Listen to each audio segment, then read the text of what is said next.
সন্তানদের যেমন ভালোবাসে আমি ওরে বিশ্বাস করি, এমন এমন জায়গা নাই যেখানে না গেছি। এখনো আমার সাথে রিলেশন রাখবে না, আমার কথা বলবে না, বিয়ে করবে না। এখন কি আবার আমার তো মরণ ছাড়া কোনো উপায় নাই। ও আমার সতীত্ব নষ্ট করছে, ও আমার বিয়ে করবে। আপনার নাম কি? আমার নাম ফারজানা। আপনার বাবার নাম কি? আব্বুর নাম ফারুক হাওলাদার। গ্রাম সোনাউটো। সোনাউটো। আপনি কার সাথে রিলেশন? আজকে এখানে কেন আসছেন? আসছি বাইজিতের সাথে আমার রিলেশন, ওর বিয়ে করবে। বাইজুতের আব্বার নাম কি? মানিক মোল্লা মেবি।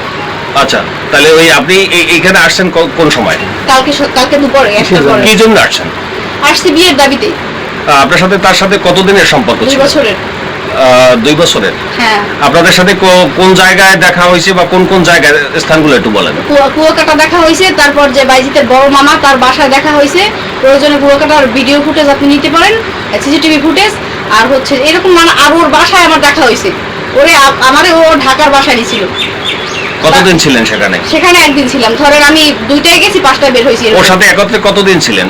ওর সাথে একত্রে তা অনেকবার থাকছি, 5-6 বার। আপনি ওর সাথে একত্রে থাকছেন কি জন্য? মানে কোন লোভে আপনাকে? ও আমারে বলছে বিয়ে করবে কুয়াকাটা যাওয়ার আগে। আমি বলছি কোর্ট ম্যারেজ করো। ও বলছে যে কুয়াকাটা থেকে এসে কোর্ট ম্যারেজ করবো, আমার আম্মুর কসম। আপনি প্রথমবার এই গেচিং খাওয়ার পরে, আপনি প্রতারিত হওয়ার পরে দ্বিতীয়বার তার সাথে বিবাহ না করে কেন আবার অন্য জায়গায় গেলেন? না, তার সাথে আমার ওই কুয়াকাটা যাওয়ার আগেই লাশ ছিল। তারপর আর তার সাথে আমার কোথাও দেখা টাকা হয় না। তাই শুরু থেকে আপনি বিবাহের চাপ দিছিলেন কি? হ্যাঁ, শুরু থেকে বিবাহের চাপ দিছি। তারপর কুয়াকাটা যাওয়ার আগেও আমি তারে বলছি। তারপর সে বলছে যে কুয়াকাটা থেকে এসে এখন এই জায়গায় আসছেন, আসার পরে তারা আপনার সাথে গতকালকে রাত্রে থেকে কি ধরনের ব্যবহার করছে পরিবারের লোকজন? পরিবারে আমার হচ্ছে যে আম্মু টাম্মু তার আমার অনেকই ভালো ধরছে, যে বাইজিতের আম্মু বোন আমার 2-3 বার খাবার টাবার খাইছে। কিন্তু কি বলবো, ব্যবহার একটুও ভালো না। এইসব পরিবেশে আমি বড়ই হই নাই। আপনি আসলে আপনি বিবাহ হইলে এইবারই তাদের শাশুড়ি এবং ননদের সাথে কি থাকবেন না?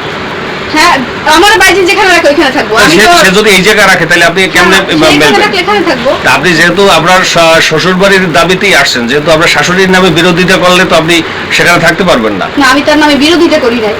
আমি বলছি যে সে বা আপু বাইজিতের বোন তারা আসার পরে। এখন আপনার সর্বশেষ দাবি কি?